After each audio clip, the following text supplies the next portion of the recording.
Bismillahirrahmanirrahim. Assalamualaikum warahmatullahi wabarakatuh. Bapak Ibu dosen pendidikan yang saya hormati, saya ingin menjelaskan kembali tentang form penilaian mata kuliah yang pada akhirnya akan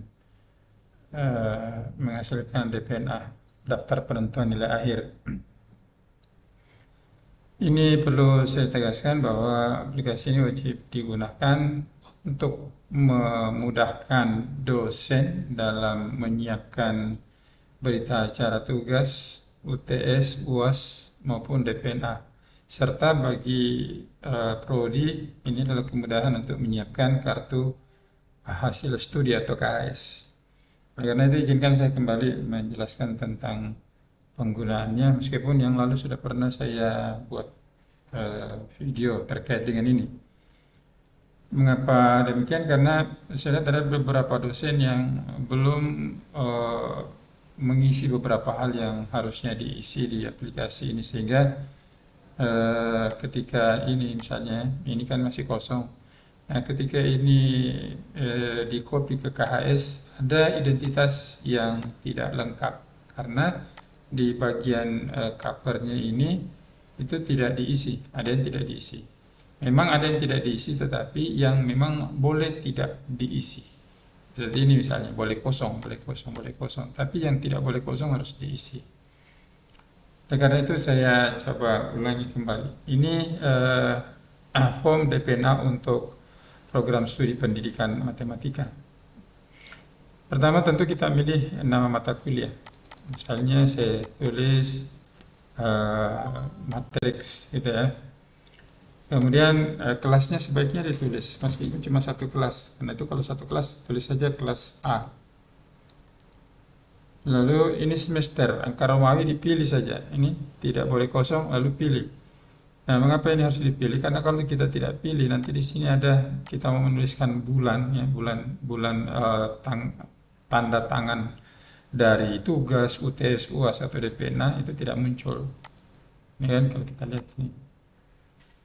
Nah, oleh karena itu ini harus dipilih dulu.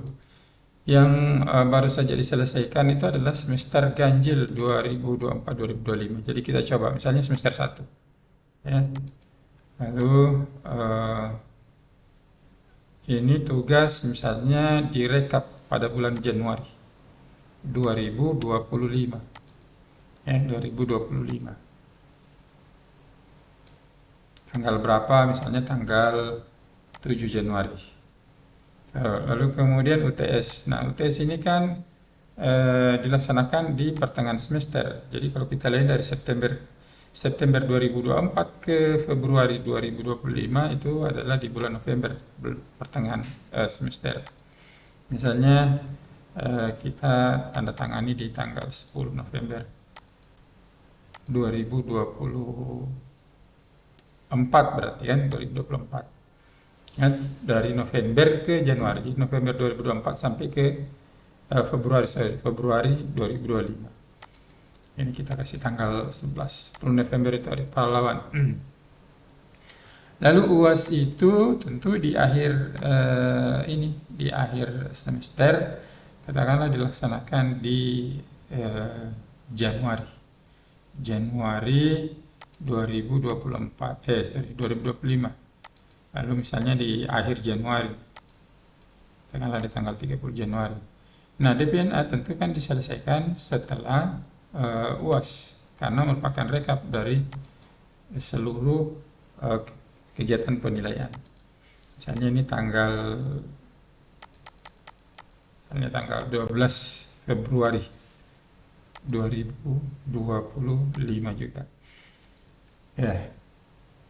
Oh ya, sorry. Tadi ini belum diisi ini belum diisi.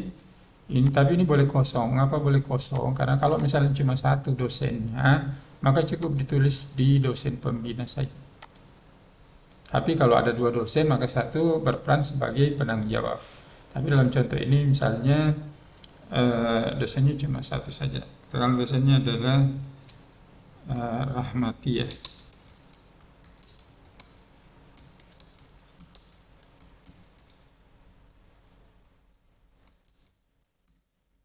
Ya. Lalu nidonnya misalnya kosong, ini saya tidak ingat, 03.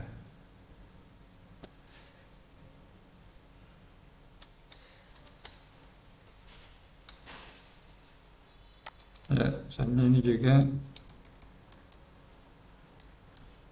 ya. Lalu ini yang tadi sudah saya isi. Ini sekarang, apakah kita menggunakan bobot 10, 20, 30, 40, 10 kehadiran, tugas 20, UTS 30, dan UAS 40, sangat bergantung pada pilihan kita di sini. Kalau pilihan 1 tadi yang itu. Nah, kalau pilihan 2, tuh ini yang 15, 15. Kalau pilihan 3, nah ini yang berbuat 30, 35. Tapi total seluruhnya adalah 100. Nah, yang perlu kita isi adalah TCPLM, tingkat pemenuhan capaian pembelajaran lulusan minimum. Jadi minimum ya. Jadi kalau maksudnya begini, kalau saya pasang di sini jadi minimal 75. Kalau saya pasang misalnya 75 di sini, artinya begini, ada yang menyelesaikan tugasnya dengan skor akhir 75 di atas 75, maka dia tidak perlu melakukan remedial atau pengulangan terhadap tugas-tugas tertentu. Tapi kalau misalnya dia dia memiliki skor di bawah 75, maka dia harusnya mengulang karena tidak memenuhi tingkat pemenuhan capaian pembelajaran lulusan minimum atau tingkat pemenuhan CPL minimum. Ini bisa 75, asal jangan memasang 86 misalnya, karena itu maksimal 85. Kenapa maksimal 85 lalu minimum tadi 75? Karena saya pikir begini, kalau mahasiswa kita itu memperoleh rata-rata skor 75, sesungguhnya dia sudah berada pada level 3/4 dari tingkat ketuntasan maksimal yang diharapkan. Nah, demikian pula kalau misalnya kita memasang di atas 85, katakan 86, kita juga terlalu memaksa mahasiswa kita untuk bisa tuntas dengan target atau skor yang sangat tinggi. Jadi 85 itu 75 sampai 85 saya kira adalah standar yang cukup ideal. Untuk TCPLM. Kemudian yang berikutnya nilai akhir dalam bentuk angka, dalam bentuk huruf.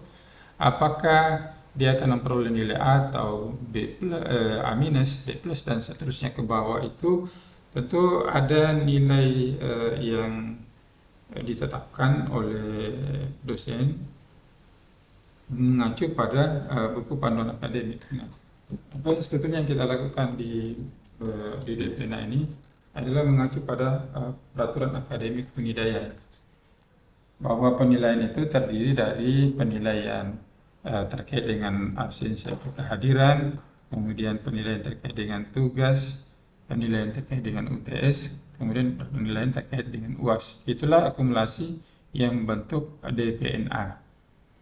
Nah, ini kita menggunakan angka 85.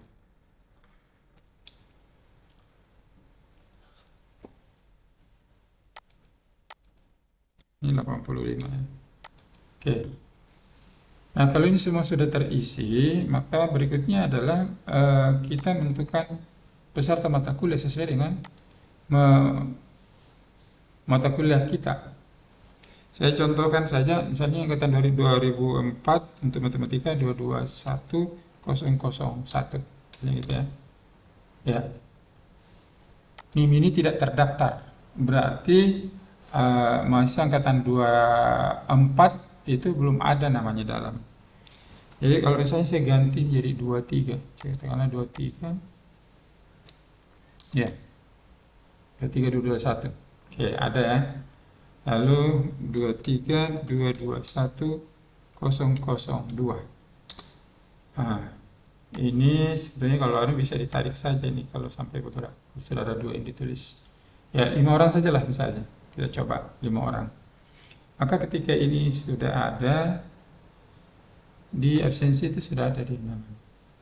Ya, nih. Kemudian di berita acara tugas juga sudah ada.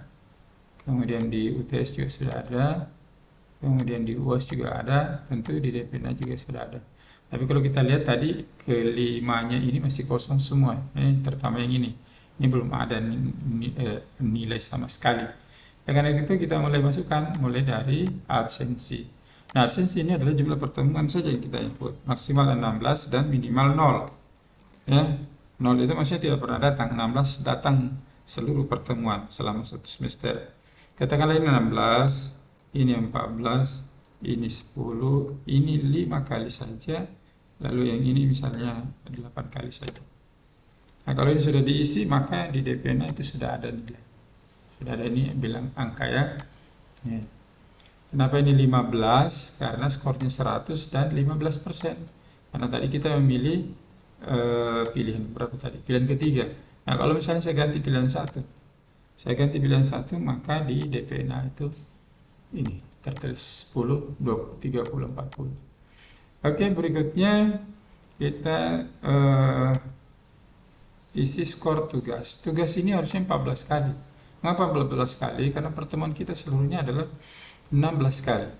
8 itu UTS, 6 pertemuan 16 itu UAS. Sehingga pertemuan 1 sampai 7, kemudian 9 sampai 15 itu mestinya ada tugas. Nanti kita diskusikan terkait dengan kurikulum OBE. Bahwa setiap pertemuan ada tugas dan tentu berarti harus dinilai sebagai apresiasi kita terhadap apa yang dikerjakan oleh mahasiswa. Nah, tentu berarti kalau 14 kali yang masuk di sini adalah rekapan nilai itu. Nah, tentu bisa berarti dia bilangan bilangan desimal, gitu ya. Misalnya setelah direkap ini 75,5, nah begitu. Lalu katakanlah ini direkap 80, ini 80, ini 90, ini misalnya 85,7. Boleh saja begitu kan? Nah, perlu saya jelaskan di sini Bapak Ibu sekalian, ada angka di sini yang tadinya ini kalau saya hapus dulu. Satu kali dulu. Kita lihat ini tidak ada, ini 0%, ini 75. 75 ini tuh dari ini tadi, 75 yang ini. Kalau misalnya di sana saya pasang, kalau di sini misalnya saya pasang 80, kan boleh 80 ya. Boleh 80, 80 tidak boleh. Jangan, sebaiknya jangan. 80 saja. 80, maka di DPNA, di tugas tadi ya. Di tugas ini 80. Nah, kenapa ini 0%? Pertama, belum ada nilai. Yang kedua, kalaupun ada nilai, mungkin belum ada yang 80. Misalnya saya pasang 70 di sini. Nah, itu masih 0, karena nilai ini belum di atas 80. Tapi kalau misalnya ini 81, misalnya 81, itu sudah ada 1, maka 20% karena 1 dari 5. Lalu kalau misalnya ini 80 saja, bisa nggak? 80 tidak, karena dia harus lebih besar dari 80 baru bisa kita nyatakan tuntas. Kira begitu berdasarkan tadi. Jadi kalau misalnya 90, nah ini sudah ada 2 dari 5. Lalu katakanlah ini juga berapa? 85 misalnya. Nah, ini jadi 60%. Kira-kira begitu. Lalu 81,20 itu adalah rata-rata dari ini. Ini kalau kita lihat ini 81,20 terbaca sama dengan ini. Itu kira-kira dari setiap form yang ada. Lalu kita lihat lagi di sini. Di sini terbaca pada hari Selasa tanggal 17. Andaikan di covernya itu saya tulis, jadi tugas ya. Ini saya kosongkan. Kosongnya di bawah ya. Apanya tidak bisa kosong. Atau ini saya tidak memilih.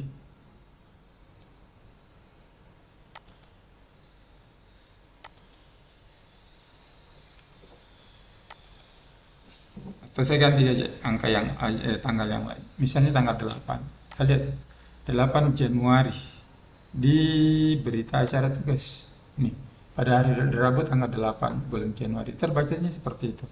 Jadi kalau misalnya saya ganti 9. Tadi 8 Januari itu hari Rabu ya, 9. Ya, 9. Ini boleh diketik di sini, boleh dipilih saja. Yang penting yang diketik itu ada di dalam. Nah, kalau kita lihat di sini berita acara tugas berubah. Kalau tadi Rabu, Sekarang jadi Kamis tanggal 9 itu. Saya kira begitu semua. Lalu kemudian kita pindah ke UTS. Tadi UAS sudah lengkap. Sama dengan ini. Tadi ini ada 85, ini ada 0%. 85 itu karena ini 85. Kalau ini misalnya saya pasang 75, katakanlah itu 75 saja. Maka di UTS itu 75. Nah, sekarang ini masih kosong. Kalau misalnya di sini 75, skor anak yang pertama, ini masih 0%. Karena belum melampaui 75. Tapi kalau ini 80, nah itu sudah mulai ada 1. Katakanlah ini lagi 82. Katakanlah ini lagi 84. Katakanlah ini 90. Maka kalau kita lihat ada 4 orang anak yang nilainya atau skornya, skor UTS-nya itu lebih dari 75. Maka ada 80% kan gitu ya, 4 dari 5. Lalu rata-ratanya 82,20 yang ini. Nah gitu, kira. Kemudian saya pindah ke UAS. Sama 85 0%. Kalau ini juga misalnya kita mau turunkan standarnya untuk bisa dikatakan tuntas 75, maka di UAS itu berubah jadi 75. Sekarang kalau misalnya saya langsung ke ini 80, berarti sudah ada 20% yang di atas 75. Dan rata-ratanya baru 80 karena baru 1 orang. Tapi kalau ini misalnya saya 90, maka di sini jadinya 85 kan rata-ratanya. Ini 85, lalu sudah 20% yang melampaui. Lalu ini lagi 80, ini misalnya 70, dan ini 75. Oke. Nah, kalau kita lihat cuma ada 3 di atas 75, makanya 60%, 7 dari 5. Nah, karena ini sudah lengkap, absensi sudah ada, tugas sudah dikasih, ada skornya, UTS juga sudah ada, UAS juga sudah ada, maka DPNA-nya sudah ada. Kalau ini sudah ada, maka juga akan terbaca di sini. Nih, kira-kira ini.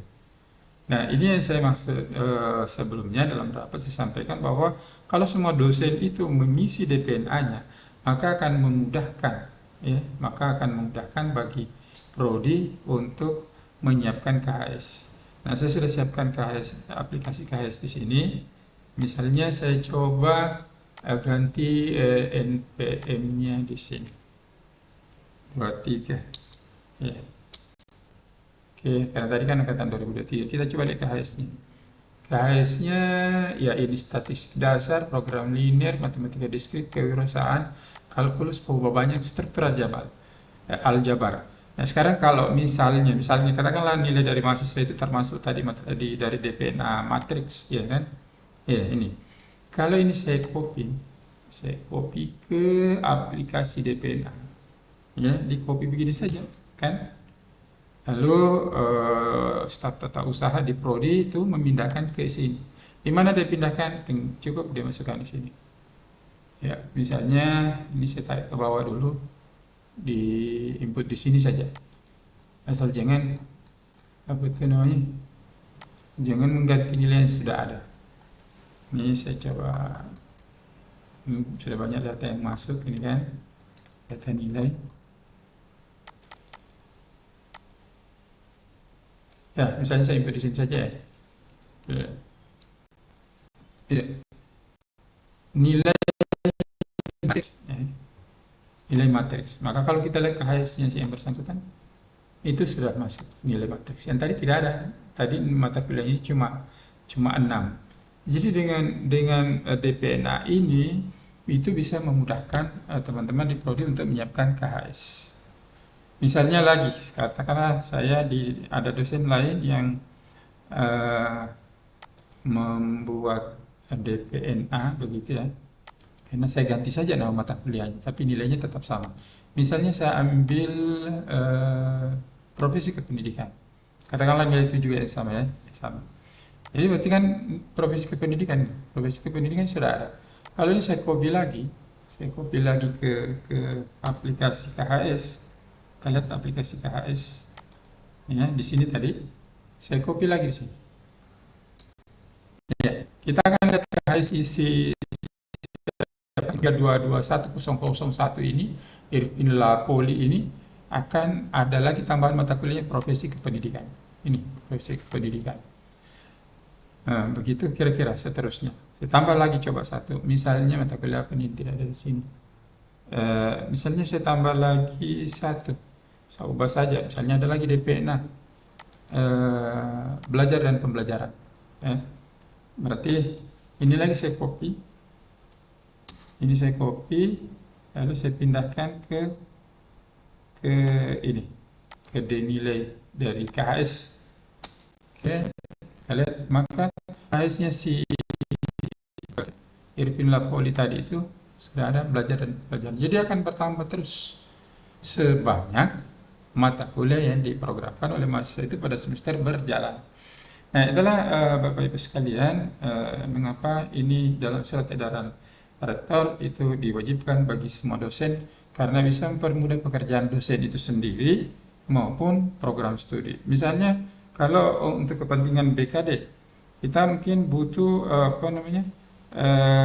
bukti pengajaran. Berita acara tugasnya.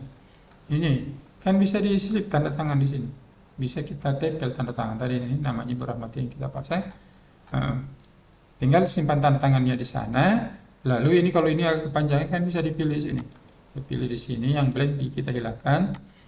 Nah itu kira-kira dia naik. Nah sekarang ini bisa di save dengan file PDF. Jadi misalnya saya PDF kan, mana? PDF. Lalu saya tulis di sini belajar pembelajaran.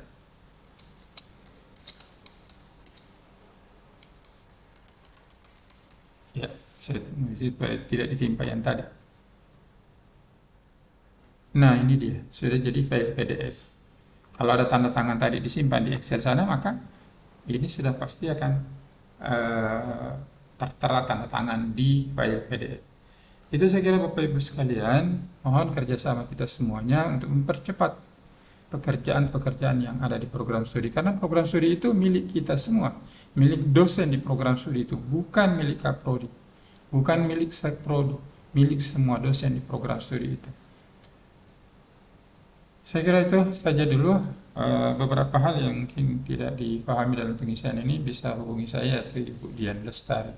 Demikian, saya tutup dengan ucapan Alhamdulillahirabbil alamin. Assalamualaikum warahmatullahi wabarakatuh.